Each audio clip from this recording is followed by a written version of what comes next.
probinsya. Pumunta kami sa bahay ni Lolo at Lola. Alaga nilang hayop at aking nakilala. Pinapakain at minamahal talaga.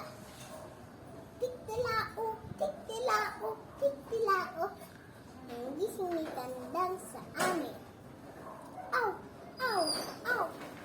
Tahol ni Bantay palaging tapa. Meow, meow, meow. Tinik ng isda, paborito ni Mami. Ungo, ungo, ungo. Si Liksi ang katulong sa bukid. May iba pa palang hayop sa bukid.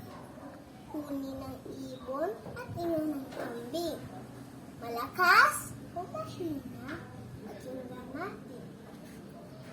Hatid ay tuwa at ligaya sa atin. Yay!